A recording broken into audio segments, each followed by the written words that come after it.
In this episode, we're going to talk about how we damaged a customer's vehicle, how we solved that problem, and what you need to do if you damage a customer's vehicle. There's a lot of information to take away from this episode. And if you are looking to get more customers in your business, like for instance, this customer paid us, I think, close to $1,400. If you want to get more high quality customers, watch the video training down below where I turned my websites into a customer generating machine that works 24/7. It's the exact same way I went from a struggling detailer to a fully booked out detailer. So just click the link down below, watch that training, and let's get started with this episode. So yes, we damaged a customer's vehicle. This is something that no detailer wants to go through, no business owner wants to go through, right? Because one, it's an inconvenience to the customer. Depending on what you broke or damaged, the price will greatly change. We've broken things in the past, and I have literally other YouTube videos and podcast episodes covering the time that we've damaged customers' vehicles. And sometimes like nothing happens and the customer doesn't care about it. Other times the customer already has a replacement to the thing that was already broken. Or third, if we have to replace something, it's like something very small that's under like $50, and it's like it's no big deal whatsoever. So this is one of the first times where we have to pay. Actually, is it one of the first times? Yeah, I believe this is one of the first times where we actually have to pay, $400 to fix the problem that we caused. So this, I've said this a few times in my videos where when I make social media content, most of it is true, but there might be a lot of things that I don't say or don't add just because one, maybe I don't remember all the details, or two, just to keep the video under a minute. So, with the video that I posted, I said it was a detail and a window tint job for $900. That part's true, but that actually happened on 2 different days. Like, let's say, on one day of 1 week, it was the detailing, and then he came back 1 or 2 weeks later. 1 or 2 weeks later for the window tint job. But in the video, it seems like it's on the same day. It's not. And then I just chose the number 900 because I didn't feel like going back through the CRM and like looking what the final price was. So on the video, I said that we damaged, it was a $900 detail, and it was a full interior cleaning, engine cleaning, a basic wash, headlight restoration, and then ceramic all around. I think it was closer to, and then we also charged for the window tint removal. So I believe it was closer in total to $1,400. And again, that wasn't paid all at once. The detailing was first, then the window tint was second. So anyways, yeah, so this individual came in with it was a pretty old vehicle. It was a 2008 Altima, okay? 2008, that's now 16 years old. That's pretty old. My HHR is 2009. I'm just thinking about that. So it's 15 years old. And then, side note, my HHR panel, I call it my milk truck. It just recently passed 210,000 miles, and there hasn't been any major. I mean, there's problems with it that I need to address, but knock on wood, transmission never gave out, engine never came out. No big like, oh my god, like that you're supposed to replace that. That thing has been a tank for me since 2014. So, I don't see myself getting rid of it anytime soon, just because one, it's paid off, but then two, there's such a big sentimental value to that milk truck that every time I get in it, whether I go just to the store for 5 minutes to grab something or whatever, like if I ever get in that car and I drive it, it takes me back in time to like when I was by myself, mobile detailing every day of the week, Anyways, it was the customer brought an older vehicle. He told us the backstory of like, I purchased this vehicle for my dad for his work. So I want to kind of clean it up, and he's like, yeah, it's old. Like, I think he bought it for like $2,000. And he has some mechanical stuff he has to fix, and he knew it was dirty. So he it was nice to like, he was giving this vehicle, and he was very young actually. Like he was very young. Like he was younger than all of us, and he was giving this vehicle to his dad for work.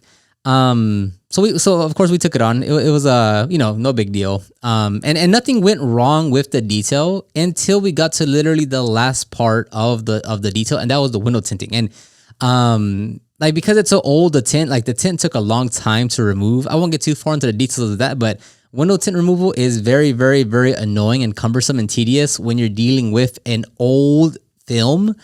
So we charge $100 by the hour to remove film. Like there's times where we remove film and like you can literally just pull it off and like it's done. Like the removal is done. Like there's no adhesive left over. Like it's just you pull it off and it's over.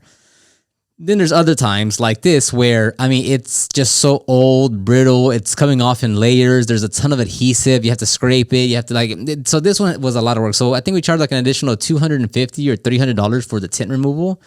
So I think the tint removal alone, I think it was like $900 if I'm not mistaken, or somewhere around there. So anyways, yeah. So everything was going great. I mean, we set the proper expectations. Like on the dashboard, it was all like gummy and sticky. The headliner was sagging. There's a lot of things that were wrong with the vehicle. So everyone understood the assignment. The customer, we understood what was going on. Like we weren't doing some magical transformation in terms of like, oh, the paintwork is completely, oxidized or the clear coat has failed. We're going to restore it. Like not to that degree. Like the interior looked a lot better after we were done. The engine bay detail looked a lot better after we were done. The headlight looked a lot better after we were done. Like the headlight still had a bunch of cracks and scratches and dents and stuff, but it still looked way better after we did it, right? So we did the best we could with what it was, but we changed it from like a 100 footer, meaning like it looked good 100 feet away. We changed that to like a 50 footer. Like it looks good 50 feet away. That was the goal. So everything was good. The customer was super easy to work with. No complaints on the pricing. Everything went well. Like literally, like on the day of the detail, like nothing went wrong there. We knocked it out in however long and done deal. And then we scheduled him for a week or 2 weeks later to come back for the tint job. And the tint removal gave us a bit of trouble just because it's tint, but that wasn't our first time removing tint. So like we knew what we were doing. It's always annoying when you deal with tint removal to that of that caliber. And Angel, tinted the doors, the rear window, and everything. Like the last thing we had to do was do the front the windshield. Actually, the door. His passenger door, it didn't roll down, and he was supposed to get it fixed before he came back to us, but I think they're charging him like $500 to just fix that thing, so that was also a little bit tricky. Again, but he was very understanding of like, hey, I totally get it's not gonna come out good, you can't roll it down. Can you just please like tint it because like I don't want to go. He was just gonna leave it like that. So anyways, the last thing that we're doing is the windshield. Angel is. And Angel is careful with removing anything, okay? Like he's not careless about like, oh, he's just ripping things off, and he watches videos on everything in terms of like how other people take it off. So this one, if it was like a newer, healthy, quality rear view mirror thing, you're just supposed to slide it off. Like you're not removing adhesive. You're not like it's not like you're removing emblems from the glass and you need to heat it up and then like use a fishing wire to take it off. Like there's none of that. Like you are literally supposed to just slide it off. You might have to put like a little bit of pressure, but you just have to slide it off. On this one, when he started pulling and put a little bit of pressure, the whole thing just came off. So basically like the plate tore off, and it tore off like a layer of glass. It was really weird. It tore off a layer of glass. So he came and told us, and we weren't mad at Angel. No, Angel, like no one wants to damage anything, right? Like that's if that ever happens, like of course no one intentionally damages anything. It was just like that was our first time experiencing that. But then we looked around, and after I posted the reel, a lot of people actually had that issue.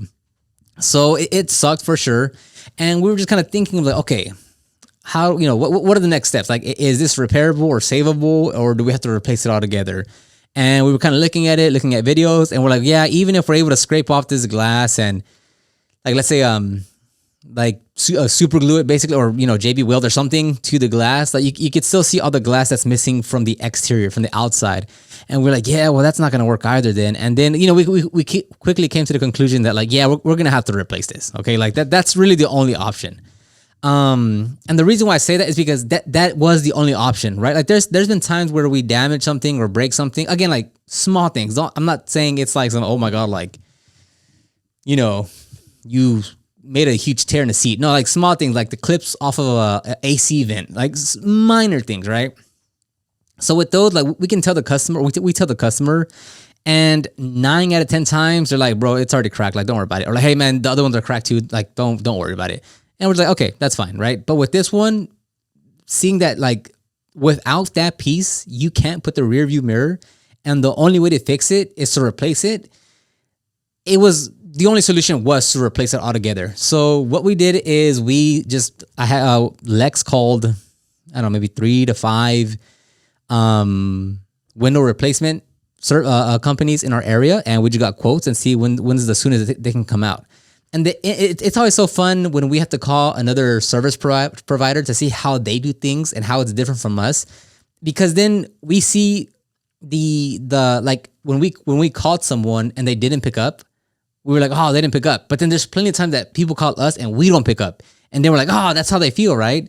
So Lex ended up calling maybe 3 to 5 people, and we didn't go with the cheapest option because there was someone where, well, it was a large company, but the problem was you had to drive to them, and I didn't want to take the customer's car because of course, let something else happen when we're on the road trying to go and get it fixed, right? So we're like, no, I don't want to drive the car. We're gonna keep it here. Let's find a mobile provider. So we go and we call around, and again, like I didn't want to find the cheapest, right? So the one where we had to drive to, they had a lot of 5-star reviews, and it would be $169. So not that bad, but we had to drive to them. It was like a 30-minute drive, and we didn't want to take the car out. And we called a few other options, and the way they spoke to us, the way that they how professional they were, really solidified who we were gonna go with. So there was someone else that was a bit cheaper, but when Lex and I spoke, we're like, yeah, but I don't know, bro. He kind of sounded like kind of whateverish, and he sounded like he didn't give me all the details. He just kind of gave me a price, and that was kind of it. And then we spoke to someone else, and it was like, and they were a lot more professional, asking a lot of questions, making sure that, hey, so what's the year, make, and model? Do you have a VIN? Where are you located? Do you need us to go out today or tomorrow? We can do it tomorrow. There's a deposit, a lot more professional and a lot more premium in terms of the overall experience. And that one was the most expensive, right? It was $385 plus tax or something like that. But it roughly came out to $400, and we went with that person, right? Because again, I don't want to hire someone to come work on this customer's vehicle and they do bad work, right? Especially if we're trying to fix, I don't want to make it more of an inconvenience to the customer that we try to fix it, and the person that we hired also didn't do the job right. And now it's like a double whammy of we did something wrong, then they did something wrong, and then the customer, is yet more inconvenient. So I don't want to go through that. So there was a $169 option. There was a $280 provider, and we went with the $400 one, because they were the most professional, and they were the most confident, and they had good reviews, and we went with that one. So yeah, that's it. And we called the person. They're like, yeah, we can be out there tomorrow at 8 a.m. And we were like, that's perfect. Come out at 8 a.m. tomorrow. And it was done just like that. The job itself took I think right under an hour to complete. So they got here at 8, they were gone by 9. And then Angel started tinting the windshield, and the customer picked it up later that day, at 1 p.m. So now with that one, a lot of people are a lot of detailers are scared to start their business, or to, start their business and be like, oh, but what if I damage something? How am I supposed to do that? Is that insurance? And it's one of those things to where you won't know what you need to do until it happens. Okay. And with something like this, there's no reason why you would go through insurance to cover a $400 repair, because it's $400, right? It's easier and more efficient and more cost effective long term to pay that out of pocket. Over the last maybe 5 years, we've probably paid close to $600 in repairs or damages, right? $600. 400 of that just happened. Okay. So you don't need to have this mindset of oh man, but what if I damage something? It's yeah, that's always a possibility. But if you're doing the proper steps and you're confident in what you're doing, and you're not over confident in what you're doing, you should be fine. Yeah, maybe you shouldn't wet sand a vehicle if you've never wet sand before. Maybe you shouldn't use a rotary on the headlight if you've never used a rotary before. Maybe you should not use an ozone machine if you've never used an ozone machine and say that you can do it, right? You gotta be, you yourself have to be proactive to know when and when not to do certain things. So, I mean, it was a learning lesson. We're going to change our SOPs in terms of when it comes to removing those rear view mirrors. And that's just, I mean, I literally just had another episode. I think it was I think 2 episodes ago, I spoke about this, about like when things go wrong or don't go as planned. I mean, you just learn from it and move on. Like, what is the other option other than to replace and pay $400 and just keep on going? Like, what is the other option? Is my business falling apart now? No, right? Like, of course, like I would hope you have $400 in your bank account to replace some windshield, right?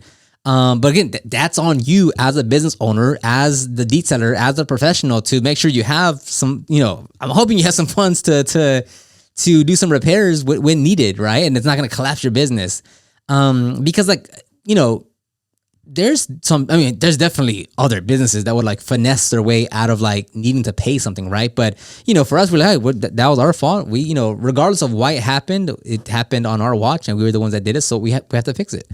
I don't want to go in there and try to finesse them and, hey, well, look how old your vehicle is, and the clear coat's failing all around the vehicle, and your interior dash is all melting, and the headliner is sagging. So like, look, bro, we broke it, but we're not gonna fix that. No, that was under our care that happened, and we'll fix it.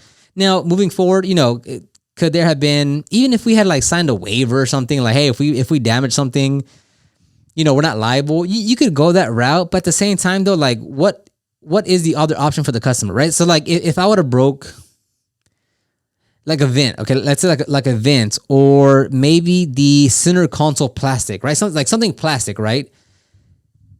That's a bit more lenient in terms of like, oh, that's not on us, because like, look at, the vehicle itself is in terrible condition, and we disclose that like based on the condition, that something might tear, something might break. But with the windshield, that being the only solution, and like if we don't fix it, like how else is he supposed to use the rear view mirror? That kind of fell on us, So again, there's varying degrees of like what breaks and what you should cover, or like what you can like waiver yourself out of.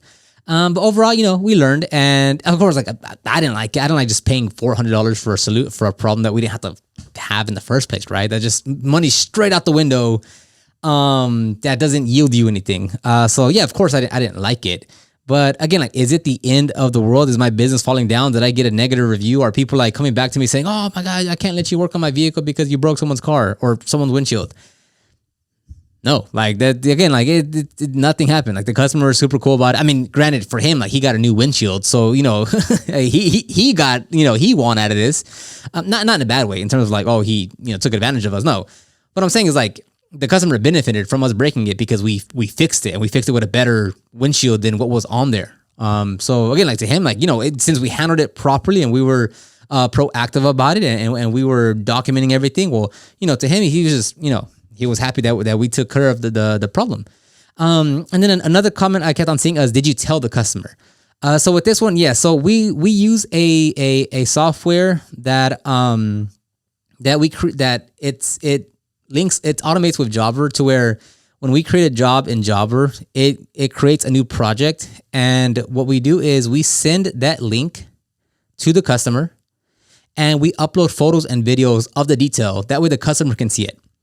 So basically, as we take photos, videos, we upload it to that link, and then the customer just refreshes it, and he can also see those photos and videos. So with this one, when we documented the detail process, the interior, engine, headlights, whatever, and then we documented the tint removal. If we were having trouble with removing tint, we'd make a video saying, "Hey, customer, yada yada yada." So with that one, when we broke it, we documented it in the link, and when we called them, because we also called them. And we told them, and just explained like, hey, here's what we got. Here's what we have going on. We're trying to remove this, and this happened. We're gonna go and replace your windshield, whatever. Can we hold your car till tomorrow until the installers come tomorrow and they fix it, and then we can tint it, and then you can pick it up like at one tomorrow. He's like, yeah, that's fine. So yeah, communication, that's paramount. Documenting it helped a lot. Being proactive, like this is what separates having a bad incident is also another opportunity for you to be a better provider. Okay. Meaning if you can avoid a problem, avoid the problem. But if a problem occurs, then it comes down to how you react and how you move on that problem. Okay. If we were to try to finesse our way out, or try to hide something, or delete some photos, or whatever, like that's just going to like aggravate the customer and just escalate problems where they don't have to go to. But if you're proactive and you're documenting the process, you talk to the customer, you offer solutions, you tell them, hey, we're gonna take care of it. Don't worry about it. Well, like he's like, oh, you guys broke it. Oh, but you guys are fixing it. Oh, I don't have to worry about anything. Oh, so I literally don't have to worry about anything. You guys are gonna take care of everything. Oh, okay, fantastic. Appreciate that. Like it's a lot simple. The problem becomes a lot more simple when you're proactive and you take control of the situation. Okay? Like that changes everything. Now again, you shouldn't be having problems every other weekend or break. Like that should not happen. If that's happening, there is something internally going wrong in your business that you need to address, because there's no reason why you should be breaking something every other week or something like you shouldn't be having a $400 repair every other week, right? Not with detailers. Because again, you look at other industries, like they have a lot more problems, like lawn care, right? Like picking up a rock, like with a weed eater and slinging it to the glass, or running over some sprinkler, right? Like that's more common because that's the line of work that they do. But what else? Like, stay proactive and you're professional and you have your SOPs and all that. Like you shouldn't be damaging stuff. Okay. And so that's how we handle it, right? It was just, we paid $400 out of pocket. Again, the last 5 years, we've probably spent $600 in repairs, 400 of which was just happened. So this is again, and we've, whether it's mobile shop, we've wet sanded, corrected, we've ozone machines, we've took off vehicles for vinyl wrap services. We take off the front bumper, the rear bumper, the doors, the door panels. We remove trim, we remove center console seats. We do a lot of things. But if if you are a professional and you are proactive in your process and what you're doing, and you're taking the necessary steps to be precautious and make sure you put everything back. You're taking photos of how it was before. You're testing the cigarette plug to make sure it works before you remove it. And when you put it back, you check it again to see if it's still working. You torque down to the right spec on each bolt. Like doing the right steps, like not just, it's easy to break things if you're careless, right? It's easy to break things if you're careless. But that's why, you're a professional and you hold yourself to a higher standard so that doesn't happen. So that, when a customer says, oh man, but why do you charge so much? It's because we take extra steps on everything that we do to make sure your vehicle is in safe care with us and yada, yada, yada, right? Like that's the point of it, right? That's why you charge a premium rate. So anyways, I'll go ahead and end it right there. Let me know if you have any questions about what we did or why we did it or whatever in the comment section down below, and I'll talk to you guys on the next one.